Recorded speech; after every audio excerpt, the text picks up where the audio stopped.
Prototype Omnistone trades the consistency of a regular Keystone for better scaling and versatility. Unfortunately for this rune, the huge loss in reliability almost always outweighs the slightly better late game in adaptability.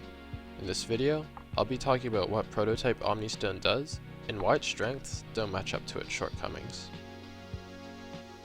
Omnistone works like this. Every 5 to 3 seconds as a melee champion, or 9 to 7 seconds as a ranged champion, get a random Keystone other than Unsealed Spellbook. Additionally, Predator can only be granted if you have boots, and Aftershock can only be granted if your champion has hard CC in their non-ultimate abilities. This Keystone lasts for 40 seconds or until triggered. For some runes like Fleet Footwork, that means auto-attacking once, but for Conqueror or Grasp of the Undying, you need to fully stack them before it's considered to be triggered. Funnily enough, it's possible to have 2 active Keystones at once with Grasp by having a trigger available when it expires, as the stack doesn't go away until you hit a champion or stop attacking. One thing to note is that Keystones are more likely to be granted in favorable situations for them, shown here. Dark Harvest Souls are the key to this rune's scaling, as they grant additional power to all other Keystones, shown here. The key ones in my mind are Conqueror, Lethal Tempo, and Grasp of the Undying, all getting a percentage boost to their damage output for each soul.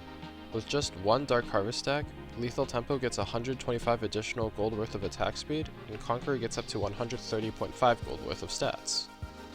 Unfortunately, the scaling Omnistone provides is at a large price.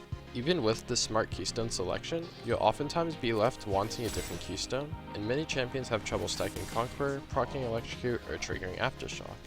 Additionally, many Keystones don't do a whole lot, such as Comment and Summon Airy on melee AD characters, or Press the Attack and Grasp on ranged AP mages. In the end, there's a reason why no champion takes this rune primary. However, that doesn't mean that you'll never use it. Champions that can use a multitude of runes such as Set or Twisted Fate can potentially take this rune into hard matchups to get Fleet Footwork procs for the early game and better Keystones in the late game.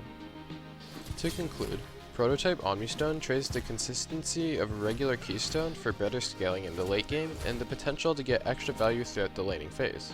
Unfortunately, since Omnistone will give you subpar Keystones most of the time, it's hard to recommend anyone take it unless they're trolling around in norms or want to flex on a Smurf account. Thank you for watching.